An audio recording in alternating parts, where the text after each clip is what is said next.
എല്ലാവർക്കും നമസ്കാരം. ഇന്ന് ഞാനിവിടെ ഒരു പനീർ മസാല എങ്ങനെ ഉണ്ടാക്കണം നോക്കാം. അതിന് ഞാനൊരു 200 ഗ്രാം പനീർ എടുത്തിട്ടുണ്ട് കേട്ടോ. ഇത് കഴുകിയിട്ട് കട്ട് ചെയ്ത് വെച്ചാണ്.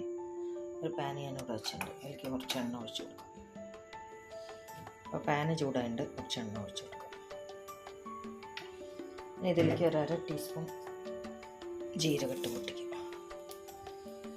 പൊട്ടി വരുമ്പോൾ 1 ടേബിൾ സ്പൂൺ ഇഞ്ചി വെളുത്തുള്ളി പേസ്റ്റ്,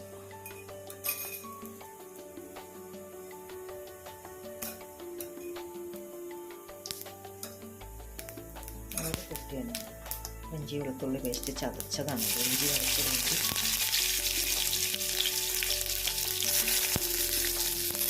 ഇതിലേക്ക് 2 മീഡിയം സൈസ് സവാള എടുത്തിട്ടുണ്ടായിരുന്നു. അതും കൂടി ചേർത്ത് കൊടുക്കുക. ഇവിടെ ആയിട്ടുണ്ടോ സവാള ചേർത്ത്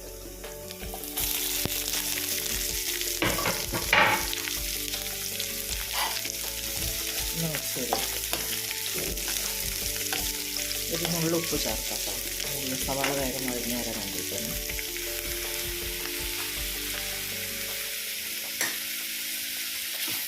ഇത് നന്നായിട്ടൊന്ന് വഴന്ന് വരുമ്പോൾ 2 മീഡിയം സൈസ് തക്കാളി എടുത്തിട്ട് അടിച്ച് വെച്ചിട്ടുണ്ട്. അതും കൂടി ചേർത്ത് കൊടുക്കാം.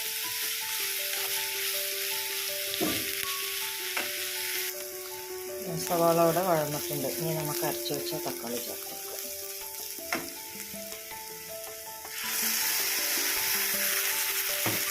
തക്കാളിയുടെ പച്ച സ്മെല്ല് പോകുന്ന വരെ നന്നായി വഴറ്റണം.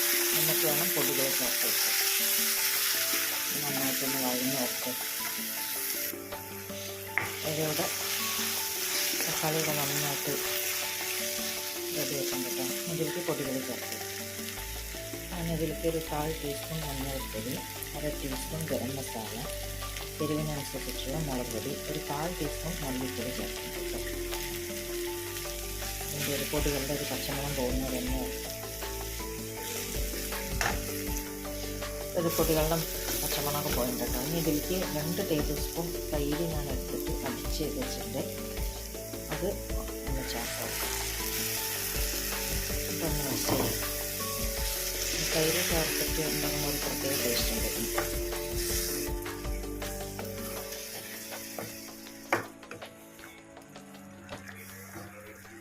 നിങ്ങളുടെ ഗ്രേവിക്ക് അനുസരിച്ചിട്ട് വെള്ളം ഒഴിച്ചു കൊടുത്തോളൂ കേട്ടോ.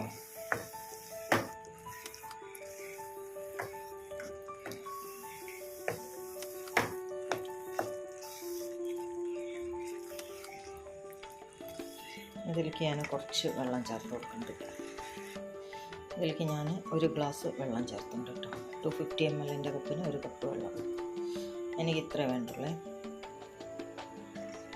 ഇതിലേക്ക് ഞാൻ പനീർ ചേർത്ത് കൊടുക്കുക. ഇത് ഞാൻ ഫ്രൈ ചെയ്യാത്ത പനീർ കേട്ടോ. അങ്ങനെ കട്ട് ചെയ്ത് വെച്ചിട്ട് നമുക്ക് വേണമെങ്കിൽ ഫ്രൈ ചെയ്ത് ചേർക്കാം. ഒന്ന് ഷാലോ ഫ്രൈ ചെയ്തിട്ട് ചേർക്കാം വേണമെങ്കിൽ. ഞാനിപ്പോൾ എന്നും ഇങ്ങനെ ചേർക്കുന്നുണ്ട്. ഇനി ഇതിലേക്ക് ആവശ്യത്തിനുള്ള ഉപ്പ് ചേർത്ത് കൊടുക്കാം.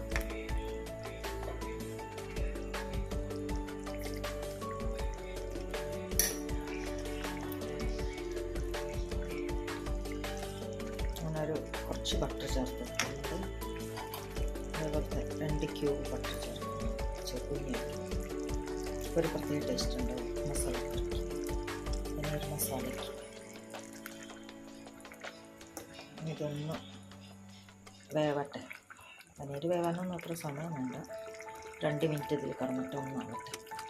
എന്നിട്ട് ഇതിലേക്ക് കസ്തൂരി മേത്തി ഉണ്ടെങ്കിൽ കുറച്ച് കസ്തൂരി മേത്തി ചേർത്ത് കൊടുക്കുക. ഒന്ന് പൊടിച്ചിട്ട് കയ്യിൽ ക്രഷ് ചെയ്തിട്ടൊന്ന്, അല്ലെങ്കിൽ മല്ലിയില ചേർത്ത് കൊടുക്കുക. എൻ്റെ അടുത്ത് ഇപ്പോൾ മല്ലിയിലയുള്ളൂ, കസ്തൂരി മേത്തിയില്ല. അപ്പോൾ ഞാൻ മല്ലിയിലയാണ് കേട്ടോ ചേർക്കുന്നത്. ഒന്നാവട്ടെ. 2 മിനിറ്റ് കടന്നിട്ടാവട്ടെ. ഇത് ഇപ്പോൾ പനീർ മസാല ഇവിടെ റെഡി ആയിട്ടുണ്ട്. ഇനി ഇതിലേക്ക് കുറച്ച് മല്ലിയിലയും കൂടി ചേർത്ത് കൊടുക്കാം. എന്നിട്ട് ഒരു സർവിങ് ബൗളിലേക്ക് മാറ്റാം.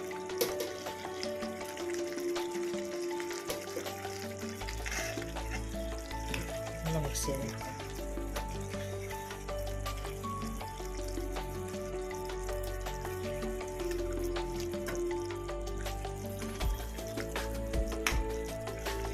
ഇതിവിടെ റെഡി ആയിട്ടുണ്ട്.